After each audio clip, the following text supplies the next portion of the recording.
మా ఇంటికి ఫర్నిచర్ చేస్తే ఆల్మోస్ట్ 15 lakhs ఖర్చయింది.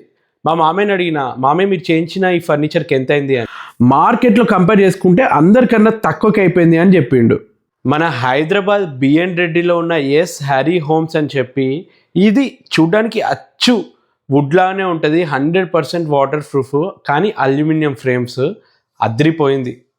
ఇప్పుడు మీరు చూస్తుంది 2 year old మోడల్. ప్రస్తుతానికి వీలైతే కొత్త మాడ్యులర్ కబోర్డ్స్ చేస్తున్నారు, వాటర్ ప్రూఫ్, సౌండ్ ప్రూఫ్, ఇంకా చెదలు పట్టవు. బెడ్రూమ్ లో, కిచెన్ లో, టీవీ యూనిట్, ఇంకా ఆర్క్ ఏది కావాలన్నా చేస్తారు. వీళ్ళు యూజ్ చేసే షీట్ ఏసీబీ షీట్. దీన్ని ఏ కలర్ అంటే ఆ కలర్ లో వాళ్ళు మనకి చేసిస్తారు. వీళ్ళ స్పెషాలిటీ వచ్చేసి మౌల్డింగ్ కబోర్డ్స్. మీకు ఏ డౌట్ ఉన్నా, ఇన్ఫర్మేషన్ కావాలన్నా ఈ నెంబర్ కి కాంటాక్ట్ అవ్వండి. పక్కా మార్కెట్ లో కన్నా వీళ్ళు తక్కువ ప్రైస్ కి మీకు చేస్తారు. డబ్బు ఆదా చేసుకోండి. రియల్ వుడ్ కన్నా దీంతో మీరు చేసుకుంటే మీకు మెయింటెనెన్స్ ఫ్రీ, ఇంకా చెదలు కూడా పట్టదు, టెన్షన్ ఫ్రీ. మీ ఫ్రెండ్స్ కి తప్పకుండా షేర్ చేయండి. తక్కువ బడ్జెట్ లో బెస్ట్ లుక్ ఉంటుంది.